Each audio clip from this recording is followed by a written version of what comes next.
Hi everyone, Dan Gunner from Insane Forensics. Welcome back to Tech Talk Tuesday. Today what we're going to dive into is behavioral versus indicator-based threat hunting. And we're going to talk about why you should include both approaches in your threat hunting program.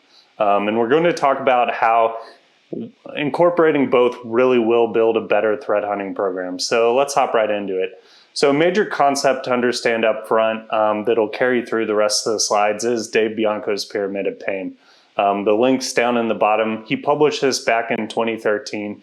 And what this model really captures is as you go up this pyramid, it becomes more annoying, more expensive for the attacker to perform the attack. So at the bottom of the pyramid, you have things like hash values. This is something an attacker can change easily just by recompiling or somehow changing the malware that they're using. That's going to create a different hash value that if you're only looking at hash values, you might not see, right? So, then you get into IPs and domains. A little trickier to get when you get into domains because, again, there's registration and other things that you have to do. But again, there's more cost as you move up. When you get into network and host artifacts, you start getting into a lot of different forensic footprints that the attacker has to be worried about. And when you get into tools and TTPs, this is where if you're looking for indicators at this level and if you're threat hunting for them, this is where for the attacker, it's going to become a lot more expensive if your indicators are built for these levels or if your behaviors are. So we're going to talk through each layer as we go through, but definitely take a look at the link there or just Google it. You'll find the same link and read through what the Pyramid of Pain is if you want to, but we'll hop right into it. So starting at the bottom, we talked about hash values, right? And, hash values really kind of show that how you form your hypotheses when you hunt can make a massive difference. And it can really make that difference between being a simple indicator approach or being a behavioral approach. So under the simple indicator approach, if you have a hash value, and let's say it's for PS exec, right? Let's say like APT29, Cobalt Group, Fen6, all the other ones you see in the bottom left that are using it, you might say, okay, well, the attacker is using PS exec, and I know the hash is a PS exec, so I'm just going to look for those hashes. And as a result, if you're just going with indicators, your threat hunt's just going to be limited to a sweep of the data you have with those known PS exec hashes. Again, if you know the hashes the attacker is using and you're definitely using the ones they're using and they haven't modified PS exec or changed the hash, that might work. But it's going to be extremely limited because there's a lot of assumptions that we just said in that last statement that, if you don't account for, you're not going to see potentially PS exec behavior in your environment. With a behavioral approach, you might change the way that you're phrasing the hypothesis and say, okay, we use PS exec in our environment, and I can tell you what the expected hash of PS exec is, right? So if you change your hypothesis to an attacker is going to use a non-typical version of PS exec, that's something you can easily prove again, right? Because you're going to say, okay, well, let me look for all those known hashes of PS exec, or let me bring something in like a file signature. So, hopping up a little further, there are YARA rules for PS exec, and we'll talk about what those YARA rules are a little later on if you're not familiar. But again, what you can do is then say, in the behavioral approach, is say, I know what I should see in my environment. And so instead of just doing a blind sweep for PS exec hashes, I'm going to look for PS exec in a smarter way, knowing what's going on with my environment. Again, you can also tie this to host artifacts and other things we'll talk a little later. But with this, you've suddenly taken, kind of a very wide, dumb sweep, and you've turned it into something tied to the expected behavior you expect to see in your environment. You've tied to those standard operating procedures. This composite approach, and we'll talk through the composite approach more in here, but this composite approach makes it much more likely you're going to detect this technique than the blind sweep. So in this situation, it is important to point out that we do have an expected hash value that we might see with our operation. And even if you don't, that's all right. You might have to passively say, okay, in my environment, I see these hashes for PS exec. this is what's expected, and look, build the baseline yourself. PS exec's just one example. You can do these with different, hash files. You can do this with malware. So even if they're not just using living on the land type of stuff, if PS exec's native, you can use this for other file types to do smarter hash value checks in your environment. So again, you might ask, well, why would you ever use a hash if you can use the file or signatures, right? We said, hey, you can use the YARA rules, you can use kind of the baselining. We said, well, the reason to use hashes again in this case is if you know the hash you expect to see, then that's a hunt in itself to say, hey, we're seeing PS exec hashes that we shouldn't see. It's also important to say that hashes, if they match, can be very high confidence. So if it's not the birthday paradox, which is kind of the fact that hashes are a limited length, and sometimes you're going to have multiple files. If you get enough files, you're going to have multiple files that have the same hash. It's very unlikely that two PS exec binaries that are different are going to have different hashes. So it's high confidence if you do have a hash, if you know exactly what you're looking for. Threat hunts also occur in different places than monitoring, right? So where your detection set up in an environment is hopefully going to be very different than where you're threat hunting. Hopefully you're pulling data from your boundary or where you're doing your monitoring, but hopefully you're also pulling data from other parts of the network where that signature might not be applied if you're doing hash or signature matching at that network boundary. Communications might also be encrypted at that boundary. So again, you still want to use hashes because if those communications are encrypted, this threat hunt might be your only way of seeing that data because of the encryption through there. Your file extraction tools might be limited in what they can pull out. So there are limits to even things like, I think Zeek pulls 2-3 gig files and that's it. PS exec likely won't be greater than 2 to 3 gigs, but that's an example of a case where some of the file extraction tools that you might rely on have limits that you might not know about. Other common monitoring challenges, as we said here, are going to be those proprietary and unknown protocols and things like TLS. And so in this case, the hash helped us find a specific version, but the behavioral approach helped us cast a wider net. So even at the lowest pyramid level, hashes with composite analytics with some of the higher parts of the pyramid can be super, super helpful for threat hunts.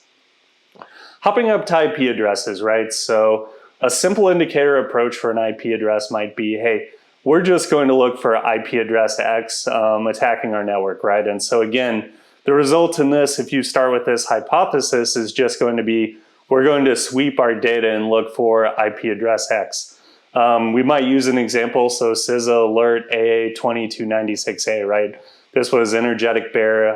There was a Turkcell IP in there used against US government targets. So kind of the simple indicator approach is, let me just look for that specific IP. If we dig a little deeper, if you just look for that IP, right, you're just matching on there. When you hop into the behavioral approach, though, if we say instead of we're just going to look for that IP, let's say attackers are going to use compromised IP addresses with metadata not typically associated with known organization behavior. In this case, if you just resolve the IP in the energetic bear CISA report, it was with Turkcell for DoD site. And so it raises then that hypothesis of, let's look for Turkcell connections in. How often does Turkcell actually talk to my environment? In the DoD, yes, there are foreign students, there's foreign military exchange, there might be a military exchange there, but if you look at the behaviors of your environment, you might say, hey, the expected behavior profile that I'm threat hunting around in my environment, this Turkcell IP really does not belong anywhere in that expected baseline or expected persona for my environment.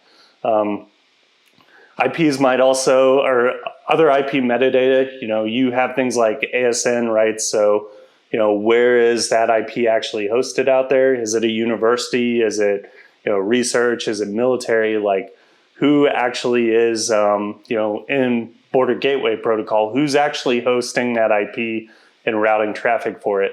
You can even look for registrar data, right? And registration data. So using your domain tools, hey, who registered domains associated with IP, right?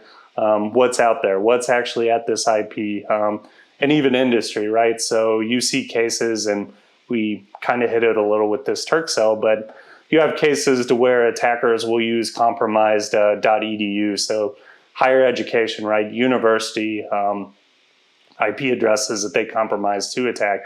So again, if you're doing a threat hunt for this, instead of just saying, let me just look for IPX, it's, you know, should I see this Turkcell IP in my data if I enrich my data again? So again, with the behavioral approach and changing the question a little, we can use the expected behavior, go beyond the IP address, and have something to where we can ask different questions to where, you know, we can look beyond that single IP address and potentially find other IP addresses that aren't known about here. So definitely when you're operating at the IP level, consider this when you're doing your threat hunting.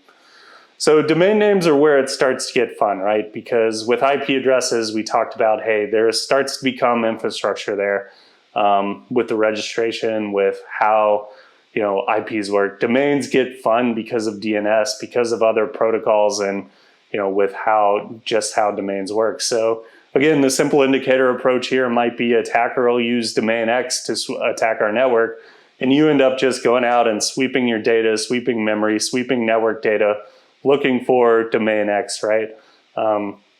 And in this case, from that same CISA, or from same CISA advisory, you know, you might say, okay, look, where is columbusairports.microsoftonline.host? Again, this was used against the DoD. If you do that sweep for the same reason we were talking about with the IP and other things, if that's not specifically in your data set, you know, you're just going to say, okay, well, I didn't see it, so I don't see the attacker there, when really you don't know. You just looked for one atomic value there. The behavioral approach might be, okay, well, an attacker has to register the domain for C2, and this leaves a trail, right? So let's look at what domains are resolving to, right? Let's look at their registration information. Let's look at what protocols are going there. What is that domain hosting?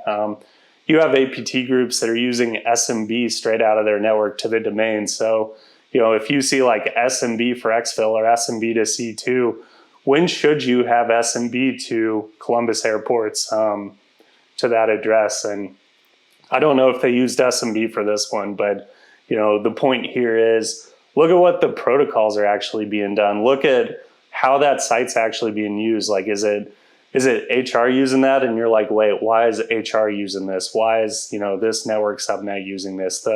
What we're getting at here is the context really doesn't matter. This energetic bare domain pointed to LeaseWeb, so it did point to a hosting provider. It might be TLS enabled, so we might not see that. There's still a lot of malware though that's using just HTTP, but again, like the behavior of how this domain is used, and specifically, how this domain's used and how it's registered might bring up other artifacts, right? And, you know, domains will also start showing up in other artifacts, specifically, you know, network host layer, some of the other tools. So domain name metadata beyond just the domain name can be incredibly valuable. Once you start actually looking and asking the why instead of just the, hey, let me look for this specific indicator. So we cheated a little on the past few slides, and we've been talking, you know, we talked a little about network and host indicators before as kind of composite analytics with the other IPs and hashes and domains. But with the simple indicator approach, right, we can take at this layer, we can take our hashes, our IPs, our domains, we can take a specific user agent into host and network data we have, into PCAPs, into Zeek data, and we can look for static indicator values. So again, we can look for that energetic bare domain. We can look for things like, hey, we know the user agent for Nmap, if it's run by default, or you know, we can look for the user agent of other tools, and we can say, okay, well, a simple indicator approach is going to be, let me start sweeping host and network artifacts for very specific, very specific user agents, very specific URLs. Again, it's still a very simple indicator sweep because you're only going to catch what you're specifically looking for. So in this case, if you didn't know about Columbus airports, you're not going to catch it at this stage, most likely, if you're just using that indicator side. But again, this is where the behavioral approach really comes in play, because going back to our PS exec example, if you know what host and network traffic PS exec generates, then you can begin to look for those footprints of PS exec running in network and host data. And that could help you potentially find, hey, if PS exec is being used in and out by attackers at the Columbus airport's IP address, by looking for the behaviors instead of the specific domain in the network artifacts, by looking for those PS exec behaviors, you're potentially going to actually find the technique while the domain is not known about. You can also get fancier here and look at IPs. You can look at accounts used for the PS exec sessions. You can look at time of days that the connections were made and for the accounts and everything else. You can begin to look at those other anomalies to, again, understand the behavior of what really should be happening at the network and host artifacts layer. So again, this is where you really begin to have a lot of enrichment opportunities, and where, quite honestly, you can get some really, really interesting threat hunts that can be really effective, even across multiple groups. So now, hopping above network and host artifacts, we're now hopping into specific tools, right? And so for an example, for a simple indicator approach, and this is where Yara comes in, we could say, hey, we're going to use a Yara rule to look for APT29's use of PyInstaller, right? And there are Yara rules out there to find PyInstaller. PyInstaller is basically a way of taking Python scripts, wrapping them up in a package. It also wraps the interpreter and like the dependencies and everything. So you can then take that script to a box without Python and it'll run just fine. But PyInstaller actually leaves a lot of characteristics in the file, and a lot of attackers don't obfuscate those out. They don't pack the binary a lot of times. And so you can actually find, if you're like, well, APT29 likes PyInstaller, let's look for PyInstaller signatures, right? Under a simple indicator approach, that's not a bad approach. You're going to find a lot of PyInstaller. But the problem is, if you find that, and if PyInstaller is part of your baseline, you're going to need to filter out the traffic, right? There are places that PyInstaller is used more often than not. We work, some of our threat hunts are done in industrial networks. Luckily for industrial networks, PyInstaller is not as common, to where other environments you might see PyInstaller a lot more. But again, you kind of need to understand the context of the environment to filter that noise out, right? So yes, the Yara rule will tell you what binary might be compiled by PyInstaller, and then you might have to say, okay, well, who was using this binary? What was it used for? Is this kind of expected behavior? Is this a binary that's typically PyInstaller, right? Is this in a network subnet that I expect to see it in? With the behavioral approach, you have to go beyond just the signatures and look at the tools, or look at the techniques that the tools implement. And one of the big challenges here is that your signatures must keep pace with the attacker development pipeline. So like we said, the PyInstaller, that can be a wide net that you might get a lot in depending on the network you're in. To where a smart attacker might say, okay, they're using the PyInstaller Yara rule. I know the logic of that rule. So I'm just going to pack the binary, or I'm going to do something else that I know won't trigger, or I'll take the strings out if they're just, using string matches or byte matches in the, what PyInstaller leaves in the binary. So a good example to show, just kind of talking, we talked about the behavioral of tools. Something I wanted to point out, a good starting point is the MITRE ATT&CK pages. So this is for Onion Duke, which is a little older malware. But if you go to the MITRE ATT&CK page, there's actually that section techniques used for the software. And so you can see things like, right, you see Onion Duke uses HTTP, HTTPS. Looking at this, it might be, okay, if we're doing a threat hunt for Onion Duke as a tool, we're going to look for HTTP, HTTPS. We're going to maybe look for some of those string decryption functions. We're going to dig into what that denial of service might look like, how it's launched. And we're going to, Twitter is C2, that's an interesting one, right? So we're going to potentially see, DNS traffic and actual traffic out to Twitter for those rights, even though it might be TLS enabled, so you might just see the DNS. But again, when you start actually breaking down your tools, and when you look specifically at these techniques here, this is where beyond just saying, hey, let me take one Yara rule and sweep my network, you can begin to really build out a really thorough threat hunt that even if the attacker does do something like, hey, I'm going to take strings out or I'm going to do something, you might still find the tool to where if you just use Yara signature alone, you might not. So getting to the top of the pyramid, TTPs, right? TTPs, this really sums up everything we've talked about in all of the other layers, right? And what I wanted to point out here is TTPs are those behavioral checkpoints, right? So with every stage of attack and with every technique, there's a limited way that the attacker can do it. So while they can change your IP addresses, while they can change their hashes, while they can change other characteristics, there are certain parts of their attack that they can't change. And that's what the TTP layer focuses on. There's only so many permutations in certain attack stages. Each layer of behaviors below and building the composite of this creates different chains of that attack graph we can look at, and there's commonality there. And the graph that you see here that says figure 6, that's from a SANS paper I actually wrote a few years back. The SANS papers there, where we were looking at like Intel source coverage on threat hunting.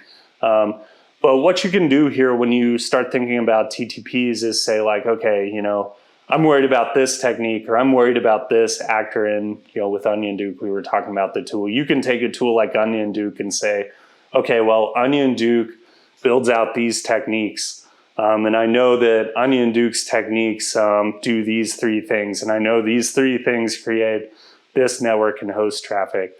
And what we've done and what we walked through in the paper is building the graph that you see here, which is, okay, well then what are my detection opportunities here, right? How would I see this? And what might have missed? What the paper actually focuses on is evaluating threat intel against it. So you can say, okay, how much of this threat hunt was actually helped by intel?